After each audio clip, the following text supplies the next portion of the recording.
महंगाई के दौर में हम एक एक रुपए बचाने की पूरी कोशिश करते हैं। देश का हर व्यक्ति अपने स्तर पर बचत का प्रयास करता है और ये बचत किसी भी रूप में हो सकती है। हम में से कई लोग म्यूचुअल फंड, शेयर मार्केट, बीमा और ऐसी ही दूसरी योजनाओं में निवेश करते हैं, जबकि कई लोग गहनों और जमीनों को निवेश का सबसे अच्छा तरीका मानते हैं। और इसी तरह बैंक खातों में जमा धनराशि पर मिलने वाला ब्याज भी बचत का ही एक जरिया है और ज्यादातर लोग अपने निवेश और अपनी पूंजी के लिए बेहद सतर्क होते हैं और उसका बेहतर इस्तेमाल करने का प्रयास भी करते हैं। लेकिन अगर हम आपसे कहें कि देश के बैंकों में अरबों रुपए की ऐसी धनराशि मौजूद है जिसका कोई वारिस ही नहीं है, यानी ये धनराशि अनक्लेम्ड है और इसके मालिक इसे वापस ही नहीं लेना चाहते और इसलिए अब रिजर्व बैंक एक अभियान चलाकर ऐसे लोगों का पता लगाएगा और फिर उन तक ये राशि वापस पहुंचाई जाएगी। अब हम बैंकों में जमा इसी अनक्लेम्ड मनी का ही विश्लेषण करेंगे और आपको बताएंगे कि ये पैसा कहां से आया, किसका है और ऐसा क्यों होता है कि कोई व्यक्ति अपना पैसा जमा कर भूल जाए, उसे लेने ही ना आए। आरबीआई की रिपोर्ट के अनुसार भारत में वित्त वर्ष 2021-22 में बैंकों में जमा अनक्लेम्ड मनी बढ़कर 48,262 करोड़ रुपए तक पहुंच गई और ये राशि कितनी ज्यादा है इसका अनुमान आप इसी से लगा सकते हैं कि ये त्रिपुरा, नागालैंड, मिजोरम, अरुणाचल प्रदेश, मेघालय, मणिपुर, सिक्किम और गोवा जैसे राज्यों के सालाना बजट से भी काफी ज्यादा है। और इतनी बड़ी धनराशि हमारे बैंकों में लावारिस की तरह पड़ी है और आरबीआई के अनुसार बैंकों में जमा बिना दावे की राशि लगातार बढ़ती जा रही है।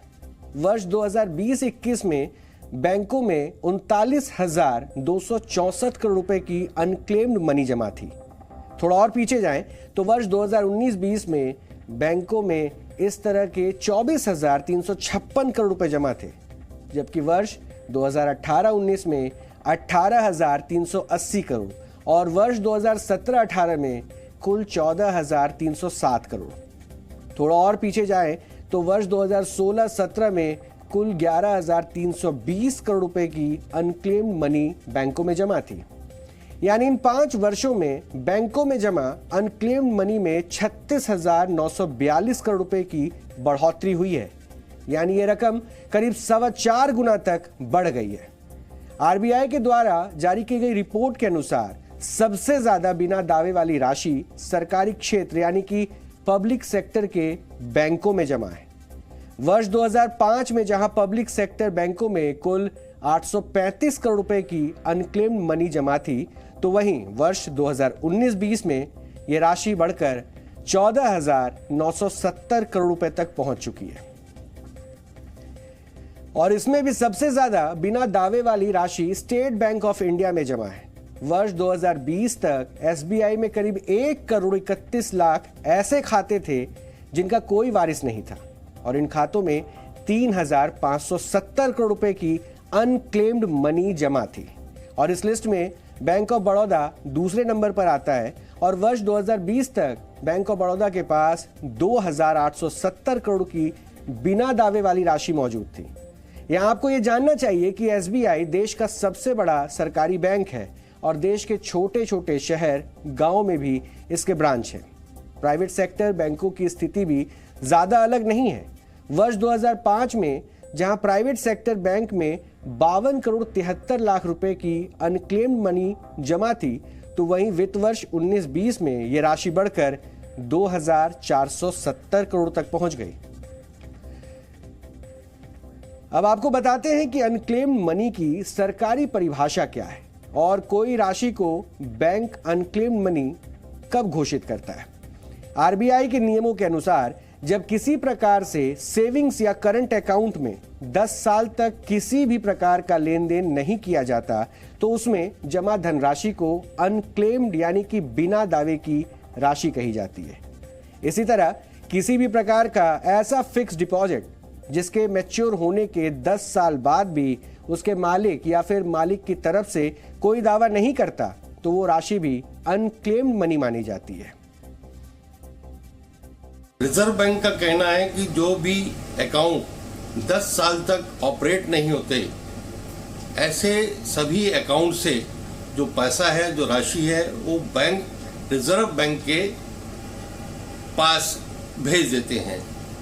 उस राशि को reserve bank depositor education and awareness fund के नाम से एक फंड चलाता है, जिसमें जमा कर दिया जाता है।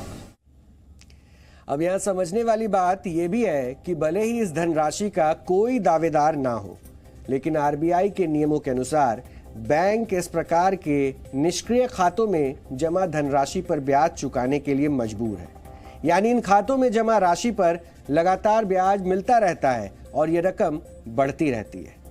अब हम आपको ये भी बताएंगे कि अगर आपका खाता भी निष्क्रिय हो चुका है और अगर उसमें कोई राशि जमा है तो आप उसे दोबारा कैसे हासिल कर सकते हैं। इसके लिए आपको सबसे पहले अपने बैंक जाना चाहिए और वहां आपको जरूरी औपचारिकताएं पूरी कर उस खाते को दोबारा से एक्टिव करवा के ब्याज समेत वो धनराशि आप निकलवा सकते हैं। और अगर आपको जरूरत नहीं है तो आप उस खाते को बंद भी करवा सकते हैं। बहुत सारे केसेस में ऐसे होते हैं जैसे जिसमें डेथ हो जाती है।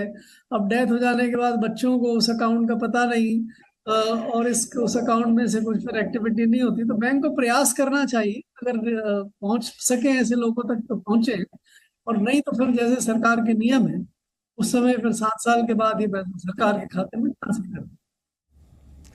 आरबीआई के निर्देश के अनुसार सभी बैंक इस तरह के खाताधारियों तक पहुंचने का प्रयास कर रहे हैं। तो अगर आपका भी ऐसा कोई खाता निष्क्रिय पड़ा है तो आपको उसकी जरूरत नहीं है। अगर ऐसा आपको महसूस होता है तो बेहतर है आप उसे बंद करवा दें। और अगर आप अपना खाता खुलवाते हैं तो उसमें नॉमिनी भी जरूर बनाएं, ताकि किसी भी प्रकार की दुर्घटना होने पर आपका खाता निष्क्रिय ना हो जाए और उसमें जमा आपकी गाढ़ी कमाई अनक्लेम्ड मनी ना बन जाए।